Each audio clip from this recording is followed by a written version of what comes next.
你咁中意咪去爸爸度咯，你咁錫你爸爸啊嘛，咪跟佢咪得咯，唔使要佢噶啦。嗱，你唔好翻嚟啊你！我喺外國開會咧，認識咗一樣嘢就係咧，啲開會咖啡係一樣味嘅，啲開會茶點咧係一樣味嘅。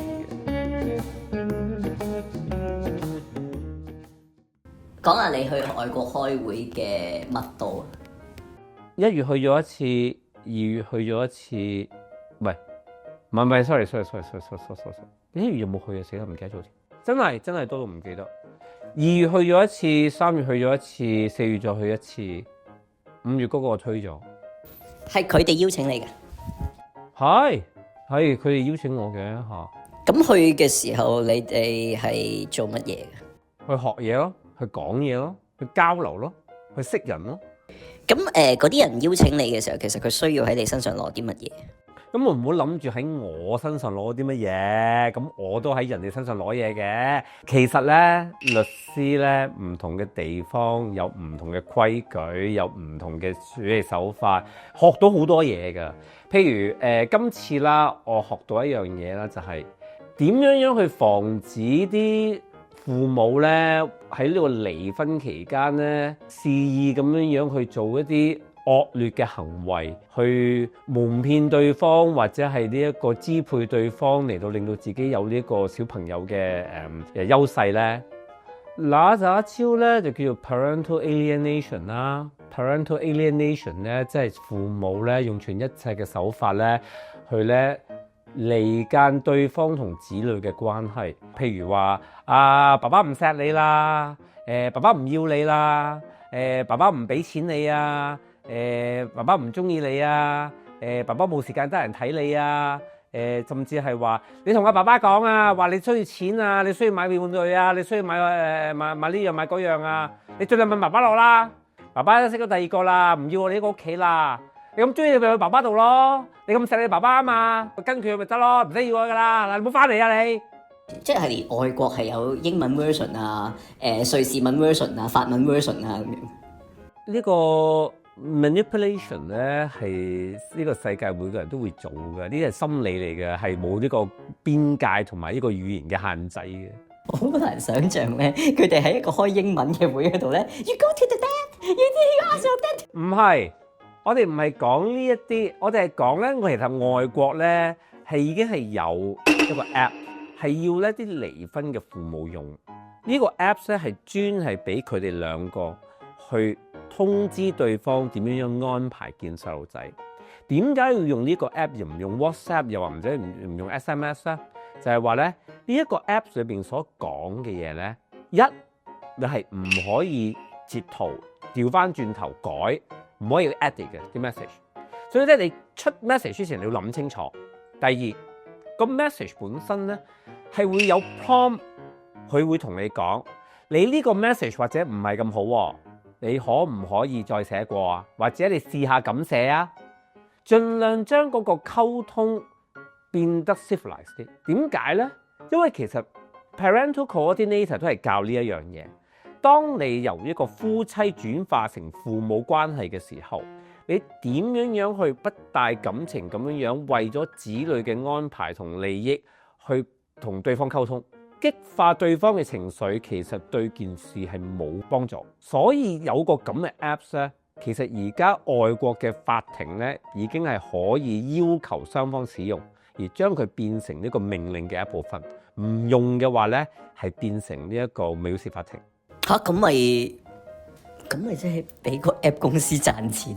係㗎，講到明就係話你兩邊要 share 個 apps 個 subscription fees， 係要俾個 apps 賺錢。咁但係個問題係個 apps 係真係幫得到雙方去用一個比較實際同埋比較有幫助嘅方式嚟同對方溝通啊嘛，嚟到將個子女嘅影響減到最低。咁呢樣嘢係有幫助嘅喎。所以呢個就係你去外國見到嘅一啲可以喺香港嘅離婚官司裏面，或者離婚嘅過程裏面可以用到嘅一啲。呢個係其中一個比較先進嘅apps 啦，係可以幫得到雙方溝通，而法庭係會採用噶啦。咁但係其實我哋成日都諗咧，法庭其實可唔可以與時並進得快一啲？而家啱啱先講緊話法庭咧會用多一啲遙距嘅聆訊，呢個法例係3月28號先至過，咁佢啱啱咧先至話咧開始由刑事案開始，跟住先至普及去民事案。咁呢啲嘢其實外國已經係做咗好多年㗎啦，咁香港比較慢呢個部分。仲有冇啲咩係喺外地開會嘅時候係學到或者係覺得開心嘅？即係例如邊一個國家嘅開邊個會咧，嗰啲點心係最好食啊！邊度嘅國家開個會咧，嗰啲咖啡係最好飲啊！我喺外國開會咧，認識咗一樣嘢就係咧，啲開會咖啡係一樣味嘅，啲開會茶點咧係一樣味嘅。因為當你有錢到一個地步嘅時候咧，你就淨係提供嗰幾個大嘅品牌嘅咖啡同埋茶，所以好似係喺你屋企飲咁樣，係嘛？唔係，係因為當你去開會嘅時候咧，佢都唔會俾最靚嘅咖啡你。當你咁多人好似排隊去攞咖啡嘅時候，即係一大桶咁樣俾你㗎啦。即係都係星字頭嗰啲。唔知可以唔係星字頭嘅，可以比星字頭更差。咁唔係夜晚要食啲，即係你哋個個都大官貴人啊，個個都有個錢㗎啦。夜晚嗰餐咧，通常都會係食一啲當地嘢啦，又或者係呢個酒店嘢啦。咁酒店都會喺餐廳去安排㗎啦。咁你話餐廳啲嘢好唔好食咧？梗好食㗎。但係你係去嗰度咧，係同人交流㗎嘛。你唔係去食飯，你唔係去嘗味㗎嘛。咁而且當你有10台一次過拱出嚟，好似啲婚宴咁樣咧，其實你唔可以做得好好食㗎。咁你會唔會咧，好似嗰啲咧去應酬嗰啲人咁咧，個餐咧其實就只係咪兩啖，因為真係食之無味，又要社交又要食，跟住翻到酒店要叫外賣咁樣。人哋我唔知啦，我就唔會嘅嚇。食完之後你都係嘗唔到個味啫，唔係唔代表你唔飽嘅。OK，咁飲食之外啦，交流之外啦，咁請問你喺開會嘅過程裡面，覺得外國嘅律師對於香港嘅家事律師界裡面，佢哋最關心嘅，或者佢哋覺得最有優勢嘅地方，你會聽到啲乜嘢嘅意見？我諗其實開會咧，同其他地方嘅律師交流咧，其實有兩樣嘢啦。第一樣嘢就係睇下外國嘅制度同香港會有啲咩分別。咁其實係開咗個眼界，因為其實唔係淨係一部通書睇到老噶嘛。我哋可能做咗好多嘢，學到好多嘢，但係人哋有唔同嘅睇法嘅時候，其實可以係幫到我哋個客去拗佢哋嘅 case 嘅。咁呢個第一啦。第二就係其實好多時我哋有跨國嘅爭拗嘅時候咧，都需要外國律師去幫助，因為究竟外國個 case 行得快啲定係慢啲？究竟我哋可唔可以阻到外國個 case 去行，而可以令到香港嗰邊可以打？好多呢啲咁樣嘅策略咧，其實外國律師可以幫到我哋去諗。其實咧，法律真係唔係正義嘅，原來係捉棋咁嘅，即係原來我哋可以拖住咧隔離國家個 case 咧，搞到自己呢單 case 易打啲。其實打官司咧，其實同捉棋一樣嘅。